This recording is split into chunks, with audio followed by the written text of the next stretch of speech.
And thanks for all the tribal leaders here. I want to say how much I appreciate your efforts of being here. You know, we're grateful you made the journey to have. We have an important conversation to have about things that matter most to your people. That's why we're here. It's a simple proposition. When I became president, I promised my administration would prioritize respect for tribal sovereignty and self-determination. Otherwise, Danny Inouye would come down from heaven and beat me up. I was raised by Danny Inouye. You think I'm joking? I remember once I said, all those Indian nations. She said, no, nations, Joe, nations, nations. And that was 50 years ago. You know, that we usher in a new era of a relationship between our government and nation-to-nation relationships. We've made progress, but we know indigenous communities still live in the shadows of the failed policies of the past. That's why I committed to working with you to write a new and better chapter in American history for Indian nations. To honor the solemn promise the United States made to tribal nations to fulfill our federal trust and treaty obligations and to work together to rebuild tribal economies and institutions. To make this new era, well, you should be clapping. This is the first time this has happened. Come on, guys.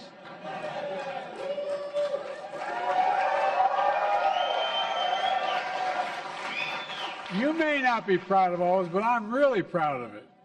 Make this new era of self-determination a reality. On my watch, the federal government has made record investments in tribal nations. There's more to do. The American Rescue Plan, the largest direct federal investment in tribal nations ever. We helped vaccinate tribal communities. We got the economy going again.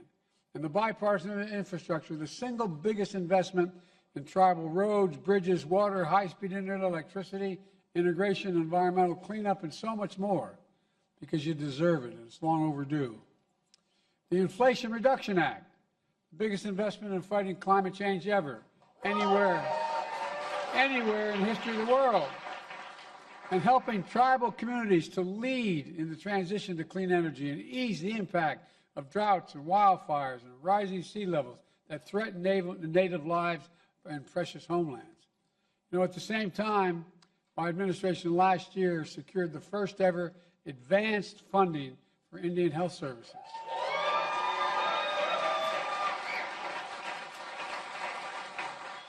$5.1 billion locked in before budget negotiations so hospitals could plan ahead, order supplies, hire doctors, knowing the money would be there. And we're going to keep fighting to make sure that funding is a mandatory part of the federal budget, so tribes can count on it year in and year out.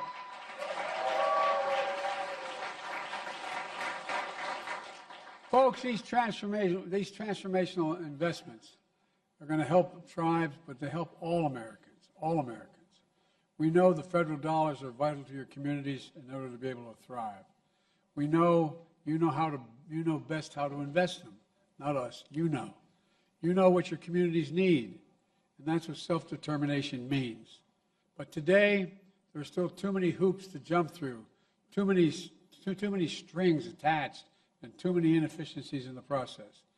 For example, a small tribe may qualify for federal funding, but they can't afford to hire an extra staff needed to complete all the paperwork.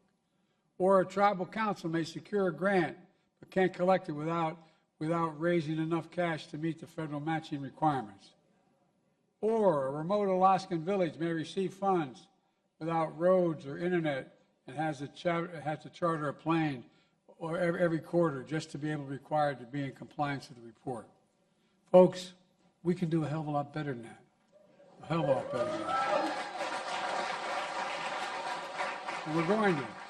That's why today I'm signing an executive order to reform the federal funding system for tribes, cutting that red tape so you can deliver for your community faster and better.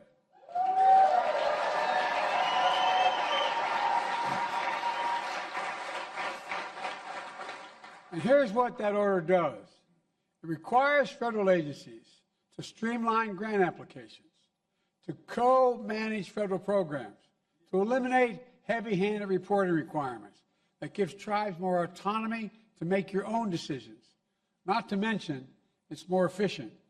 We know this approach works because we're doing it in some programs already, and we've been doing it for some programs for nearly 50 years. Take the Indian Health Service. More than half its budget now goes directly to tribes to run their own clinics and hospitals rather than relying on federal facilities. That's a source of local pride, deliver quality care tailored directly for each community because communities are different. Today's executive order also creates an online clearinghouse, a one-stop shop where tribal governments can more easily search for grants and all in one place. And that to me, by the way, not only tribes, but every state's asking for the same thing. And the order also task the Office of Management and Budget and my Domestic Policy Council with identifying areas where our funding falls short and ways to meet these needs going forward.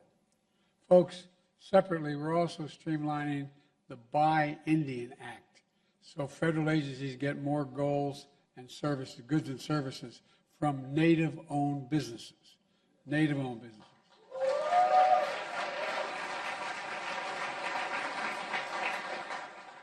This year, for example, the Indian Affairs Bureau awarded 75% of its budget to Native-owned enterprises, up from about half that in 2021.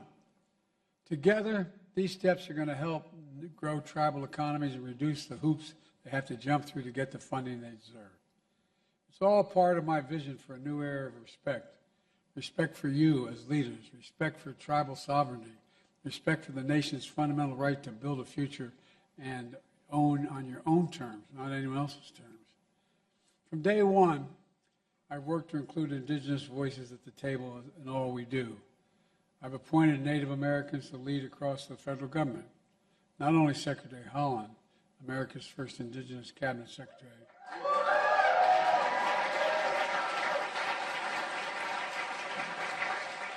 and I can say without exaggeration, she's doing one hell of a job.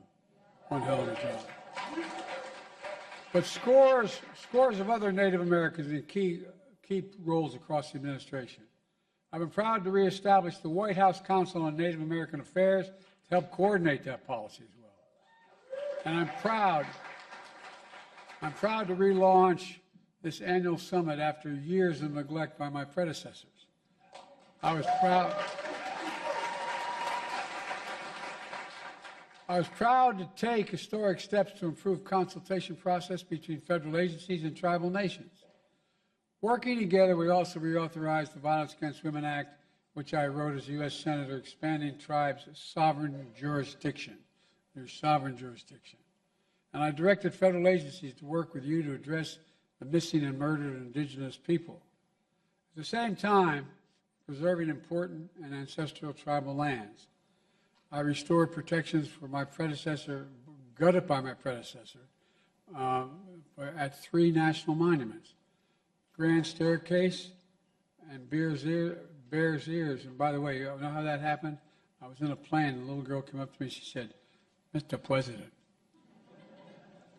can you take care of Bears Ears?" And I thought she said, "Can I take care of her ears?" And I said, "What, honey?" She said, "Bears Ears, it's really important." And guess what? She was dead right, and we did take care of it.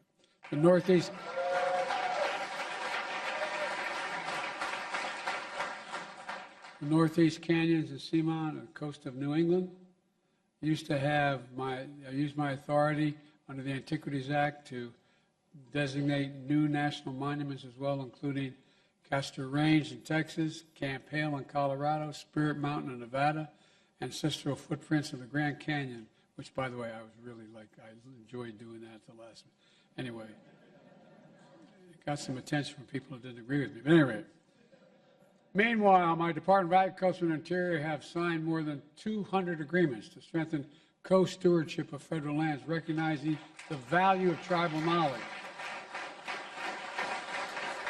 And today, we're publishing the Best Practices Guide to help federal agencies work with tribes to protect sacred sites in all these areas. Folks, at the same time, we're helping to preserve cultural heritage like tribal languages and sports.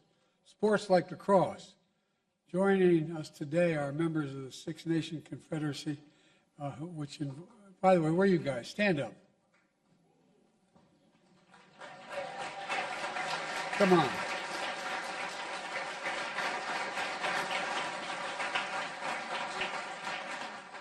Which invented lacrosse nearly 1,000 years ago. The game brought tribes together, a force for peace, friendship, and healing. The Six Nation players are still among the very best in the world. And as a point of personal privilege, I know about this because I went to Syracuse University, long the home of a powerhouse lacrosse program. And I might add, my daughter was a first-rate lacrosse player in high school, and my niece was an All-American lacrosse player at Harvard. So we have a little knowledge of lacrosse in our family. I wanted to play lacrosse, but you had to choose between lacrosse and football. You couldn't play both in the same season. And since I was a powerful 6'1", 158-pound flanker, I was a runner-up a state scoring championship. Don't laugh, man. As they say in football, I got soft hands. Guess a lot. This fall, it was announced that lacrosse will once again be an official Olympic sport.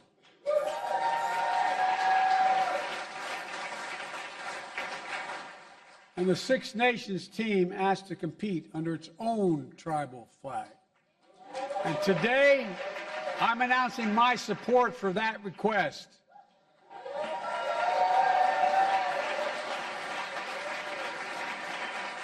Their ancestors invented the game. They perfected it for a millennia. Their circumstances are unique, and they should be granted an exception to field their own team at the Olympics.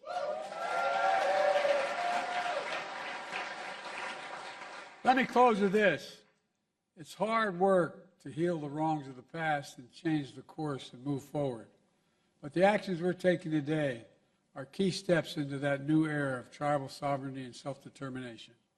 A new era grounded in dignity and respect that recognizes your fundamental rights to govern and grow on your own terms. That's what this summit is all about. That's what this summit is all about. So I want to thank you all for being here, allowing me to be with you, and I look forward to continuing our work together.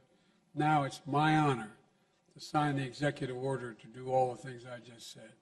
So thank you, thank you, thank you.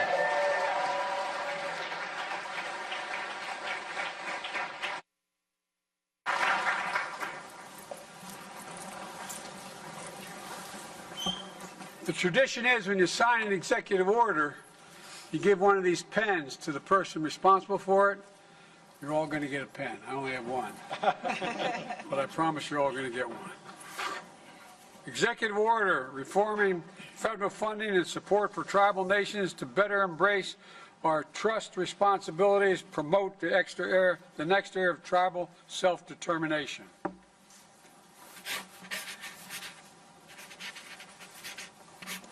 There you go.